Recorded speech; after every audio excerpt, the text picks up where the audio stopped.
Hello, welcome to High Score. This is a video series in which I consider the topic of sound in video games.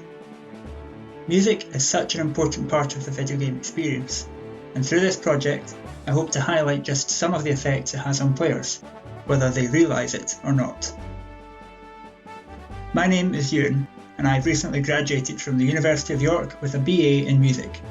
Throughout my degree, I studied a lot of boring topics, from church music to the history of pianos.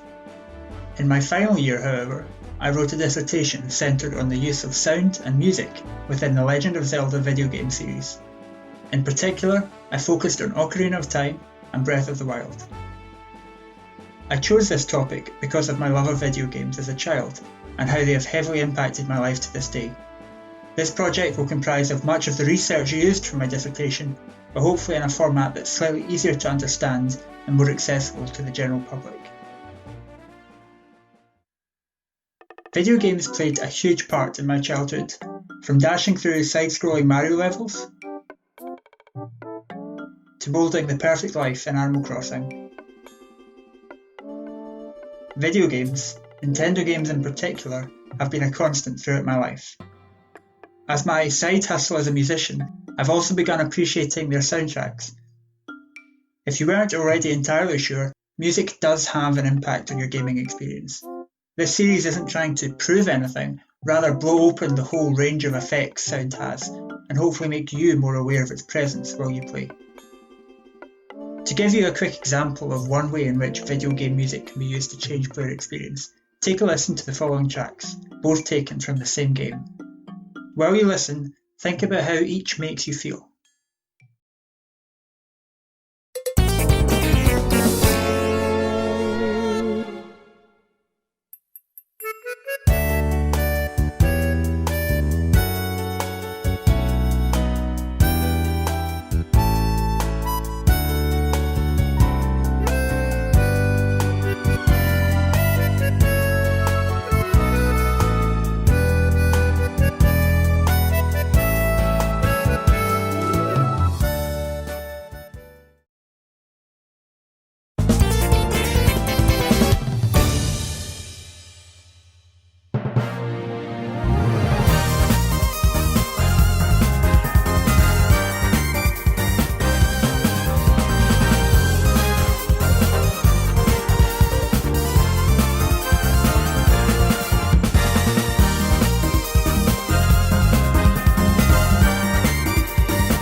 How did you feel?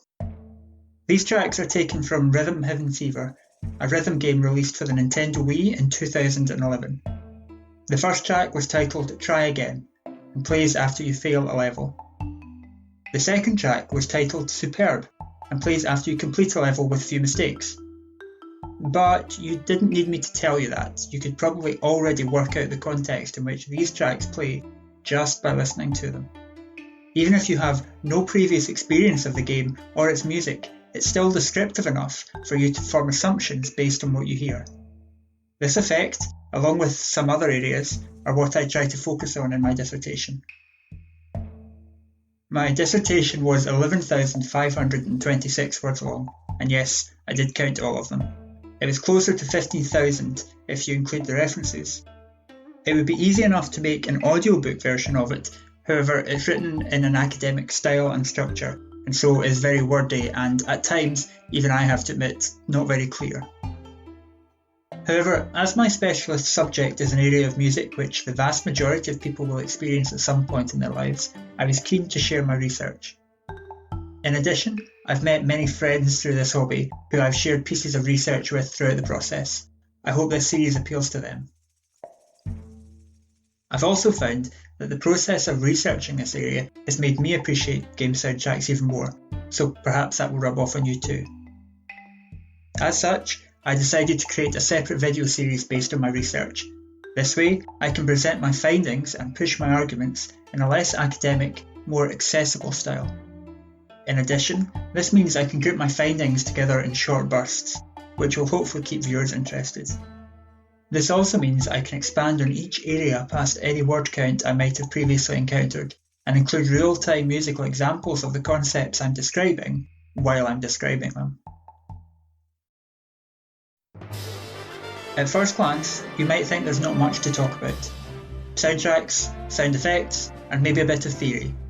And generally speaking, you'd be right. But these concepts encompass such vast and varied areas of music, and there are some additional things you might not have considered, which also have an impact. As a quick side note to any real musicians who happen to be watching, I won't actually be covering much theory at all during this series. It's not my area of expertise, and so if it's ever relevant, I'll link to a video that explains it much better than I ever could. The series will consist of 12 videos, of which this is the first. Each video will cover a specific area of video game sound, from its history and identifying features to cutscenes and recurring themes. 2 of these videos will be solely devoted to discussing the sound and soundtracks of my specific case studies, Ocarina of Time, Breath of the Wild, and Celeste. The series will look like this. Video 1, Introduction. You're hopefully watching this now. I'll give a brief introduction to myself and what I hope to achieve throughout the series. Video 2, the history of video game music and roles and processes. Here, I'll describe how video game music started, how it developed, and how it got to where it is now. It will also cover various compositional techniques used and the structure of an average game's sound development team. Video 3, Identifying Features. This video will describe some of the major differences between video game music and music from other media, like film and TV. Video 4, Atmospheres and World Building and Cutscenes. Here, I'll describe how music and sound is used to create particular atmospheres and aid world building. It'll also consider the use and impact of cutscenes. Video 5, Case Study, Ocarina of Time and Breath of the Wild. I'll take a closer look at these Zelda titles and how the concepts discussed in the previous videos apply to their soundtracks. Video 6, Motifs and Themes. Why do developers reuse the same musical material throughout a game? Are they lazy, or does it have a deeper meaning? I'll talk about these ideas here. Video 7, Case Study, Celeste. Turning to the indie smash hit of 2017, I'll focus on how this game's soundtrack subtly influences and teaches the player around the topic of depression and anxiety, particularly through the use of leitmotif. Video 8, Sound Effects. It's not just music that you hear when playing, sound effects are also carefully curated to have a certain impact on your experience. I'll discuss this here. Video 9, Remixes and Accessibility. Music no longer exists solely within the game, it's escaped to the wider community and now carries extra context wherever it's found. In this video, I'll break down how and why remixes are so popular, the use and abuse of the copyright system in regard to the developer-consumer relationship, and how accessibility issues might clash with the traditional video game soundtrack. Video 10, The Future. By now, I've talked about the past and the present, but where might video game music go from here? Companies are already developing multiple technologies which aim to further the player experience. I'll discuss some of them here. Video 11, Q&A. It's entirely possible and probably quite likely that at some point during the past 10 videos I've said something that's confused you, or that you might want to know more about. During this live video, I'll attempt to answer, or at least discuss in greater detail, some of the questions you've sent me through the course of the series. Video 12, Conclusion. In the final video, I'll present some other points which didn't fit in anywhere else. Then I'll gather together all of my findings into one, maybe not so neat package.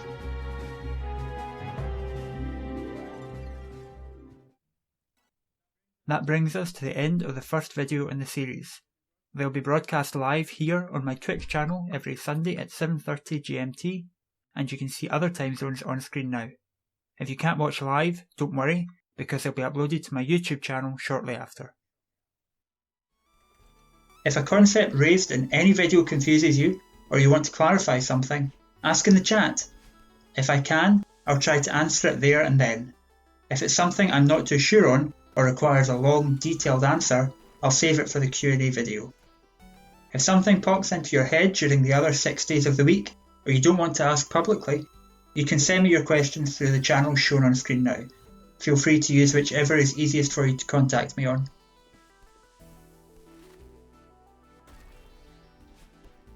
With that, I hope you've enjoyed this introductory video, and I hope even more that I've convinced you to return next week, when I'll be talking about the history of video game music and how a typical game soundtrack is composed. I'll see you then.